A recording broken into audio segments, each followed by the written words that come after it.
Would you be very pissed off if you went to sleep tonight and you had a value of $200,000 AUD represented by these green chips? You placed it under your pillow, right? You went to sleep, you woke up next morning, and you found out the value of this money is no longer the value of this money. Somehow, this remained, right? This is gone, and this remained. Would you be like really pissed off? If you are like my Vietnamese uncle, right, you'll naturally react with, who the fuck stole my money? If I catch the thief, I cut his balls off. Unfortunately, guys, this thief has not only targeted my poor old uncle, it has also targeted many millions of Australians who do not know that they're losing money every single day. And this thief is called inflation. Now, if you're interested in learning how to safeguard this money so the thieves of inflation can't get their hands on it, keep watching. Let's go. So let's look at how does this inflation, the thief over here that I'm talking about, is reducing your purchasing power if you do nothing. Say, for example, you had $200,000. The average inflation rate, which is targeted at the moment by the RBA, is to reach 2 to 3%. Say we reach that and inflation does hit 3% every single year. So with $200,000 over 10 years, what is the value of your money? How much has this thief stolen? Not to nerd out on you with my maths, but I like to be upfront and transparent with my calculations. For example, to calculate the future value of this $200,000 in 10 years' time with an average inflation rate of 3%, you get $200,000 times 1 minus 0.03 by the power of 10. It's very simple to calculate the annual depreciation of your 200 cash that's sitting in your bank account at the moment. So you get 1 minus 0.03, it's 0.97. And then you get 0.97 to the power of 10, you get 0.737, you get that times that. The end value of the 200 Gs is only 147K. So in a nutshell, how much has inflation, the thief, stolen from your $200,000 cash today in 10 years? Well, you've lost a buying or purchasing power of $52,000. Now, I know a lot of you be thinking, hey Q, mate, that's just inflation in a vacuum. What about my savings interest I get?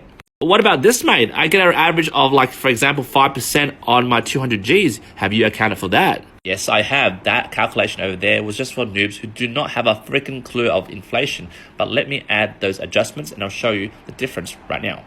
So right now, let's reveal the annual interest savings of 5% and let's chuck it into this formula over here, the future value. So rather than times 1 minus 0.03, we get 1 plus 0.05 to the power of 10.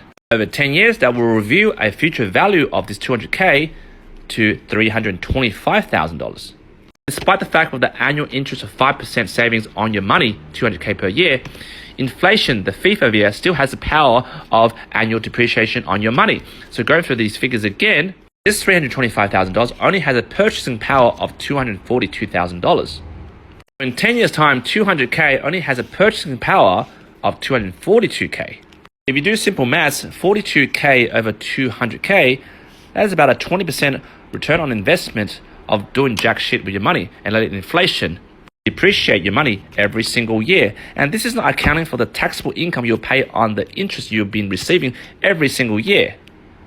Now, at this point, you'll probably be like my Vietnamese uncle. I don't know what you're talking about, Q. Too much confusion. I take the money to casino. That's it. Okay, well, before you go to the casino like my Vietnamese uncle, maybe consider this strategy.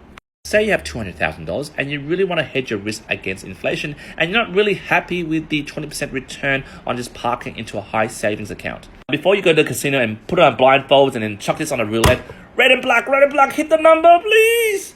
Well, consider this hedging strategy. Instead of taking this money to Star City, you take this money to the property market, which also stands for Star City. Star meaning start tax avoidance right now. City.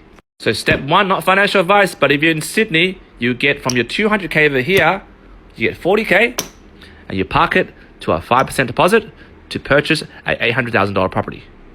As a city-side first home buyer, you get no stamp duty for any purchases up to 800K. Also, there's no mortgage insurance because you apply for the first home guarantee scheme. Obviously, you've got to qualify. And for any new construction or new homes that is built, you get a $10,000 grant. Then you get a mortgage at $760K, which is 95% of a purchasing power of $800K, which, by the way, you apply for the first home guarantee scheme, you don't need to pay mortgage insurance. At a rate of 6.3%, the repayment is $4,705 per month. So that is there. And then what happens to the rest of your money? The 160K that you have left gets parked in an offset account, offsetting the interest on that. With all those conditions being ripe, this is where the hedging flower blooms. So remember, the inflationary thief taking away 3% of every dollar of your 200K every single year.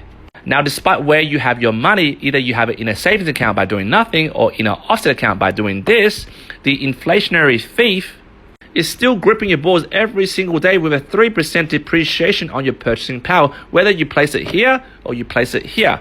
So the question that I've got to ask you, how can I make this dollar work harder for me? I mean, you're working 9 to 5 or you're self-employed, you're slaving 80 hours a week to earn this dollar. How can this dollar work harder for you?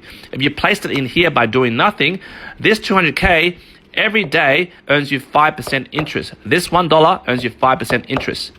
But look at this. If the money sits in an offset account, this $1, every stack of this dollar is offsetting 6.3%. If RBA racks up the rates again, maybe 7-8%, this $1 can offset up to whatever amount they rack it up to. So now you look at it from this point of view, this $1 is getting 5% interest, which you get taxed on, whilst this $1 is offsetting 6.3% interest that you don't need to pay, and plus, it's not taxable. Which means if you parked your money over here and did jack shit and earned 5% interest every year for the next 10 years, your money would have been $325,000 at the end of the year. But if you get this minus 200K, you would have paid tax on 125K. Whilst if you just did the property strategy over here and you parked the rest of the 160K here, it's offsetting 6.3% interest. And while this money is sitting here because it's offsetting a 6.3% interest, this money is not taxable. On top of that,